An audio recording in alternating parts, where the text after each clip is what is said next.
Very best of morning to all. Today we will be checking the deep learning project in 10 minutes for beginners.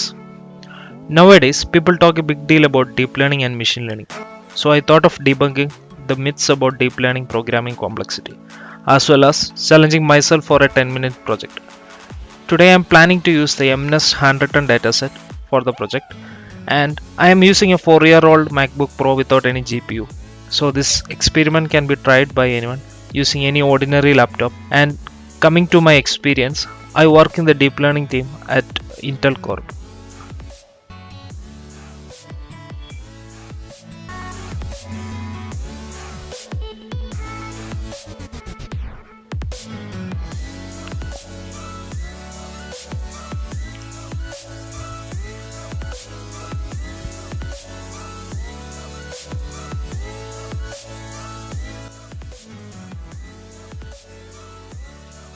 Today I will be following a 7 simple steps which you can use in your deep learning projects. So the 7 steps. 7 step. Okay, step 1. Install libraries and load all the required libraries. Step 2.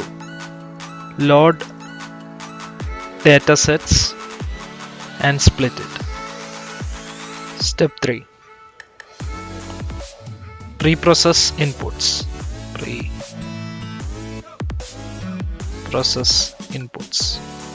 Step 4. Preprocess output. Step 5. Create the model.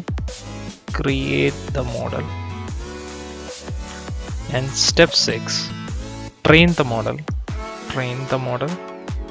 And step 7 is validating the model. Validate the model. Okay, let's start with step 1. Installing libraries and loading all the required libraries. I prefer you to use PyCharm as it supports a virtual environment and makes the entire development process easy. So just go to terminal, do a pip install of Keras. I have already installed it, so I won't be installing it now. As well as do a pip install of TensorFlow. That's it. So now our task is to load all the required libraries. For our current project, from the Keras library, we need the sequential module. So from Keras.models import sequential. The next library which we need is layers.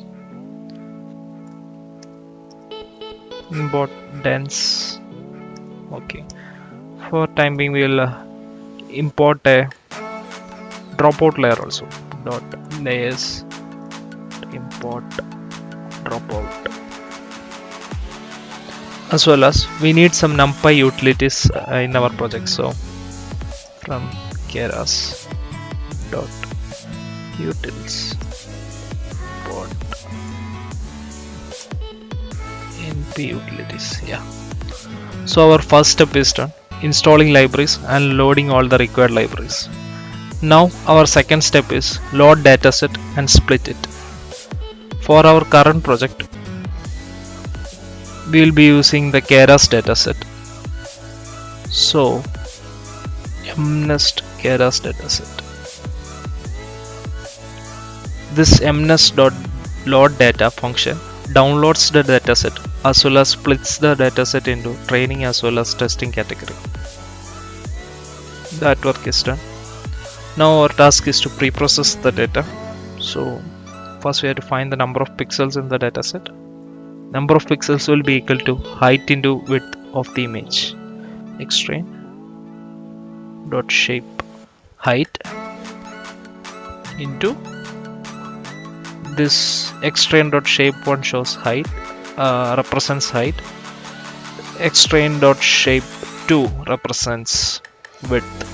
Know that every image is represented as channels, height and width. Channel into height into width. This channel can be RGB If it's a color image, you have 3 channels, or if it's a gray image, you have only 1 channel. So 3.2 is normalizing the image. Normalizing the image. In deep learning projects, normalizing plays a huge role. So you should normalize the image values in the range of 0 to 1. So xtrain is equal to xtrain divided by 255, as well as xtest equal to xtest slash 255. And the step 3.2 in the input preprocessing is reshaping the image to 1 cross 78, 28 cross 28. 1 cross 28 cross 28 image. So we'll be doing that now. Okay. Step 3.2 is reshaping the image to 1 cross num pixel arrays. Num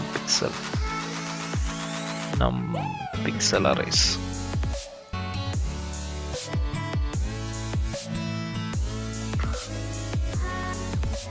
So xtrain is equal to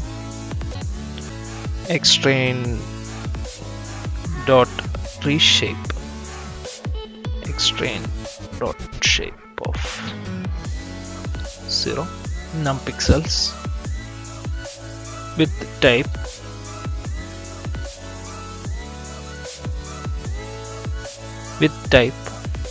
float 32. Similarly for xtest, we have to reshape it.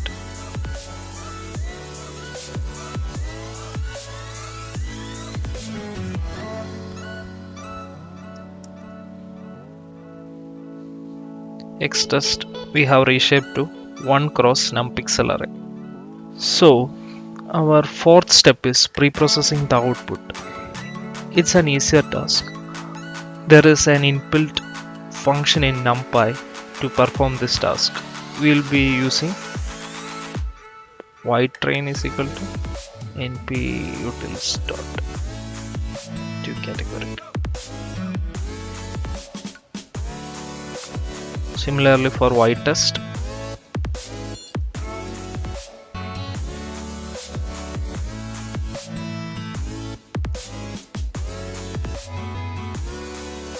we have to find number of classes also. Here number of classes is 10.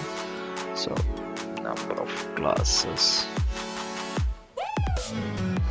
is equal to ytest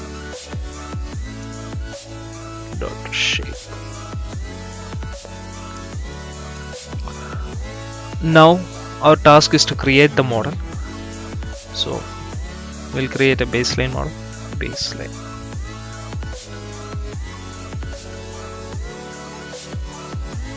Model equal to sequential.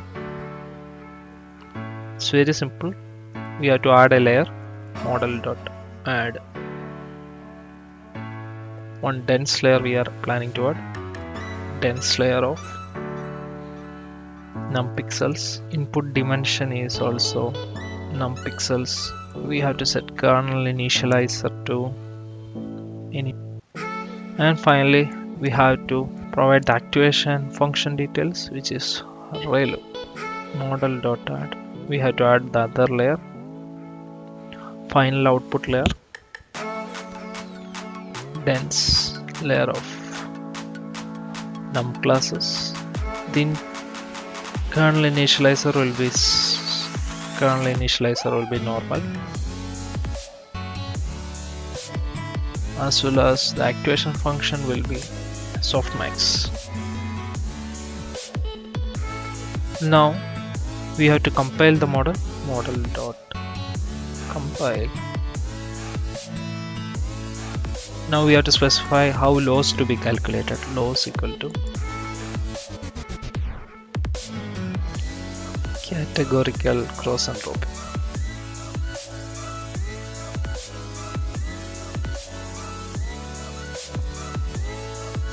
categorical cross entropy. You have to specify the optimizer. I am planning to use the Atom optimizer. Everyone should use the Atom optimizer only. It is one among the best for most scenarios. And the metrics accuracy of the model. We have to return the model. And now we have to build the model. Model is equal to baseline. So we have created the model. Now it's our task to train the model. Training the model is so simple in Keras. We just need to call the fit function. So model.fit. The fit you have to train. You have to pass the training dataset xtrain as well as the class labels yTrain, and the validation data which we will be giving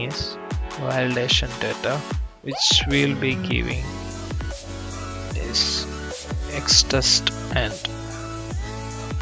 ytest. Now we have to set the number of epochs to run. We will set the number of epochs to 5. You can keep it as 10 and get a better accuracy rate. As well as we have to specify the batch size. So batch size equal to 200, and we will turn on the verb rows to 2. Now our task is to evaluate the model. So evaluating the model can also be done using a function call. So we will be evaluating it for the accuracy of the model. So model dot evaluate xtest ytest verb rows 0. Now we'll be printing the output baseline error, model error is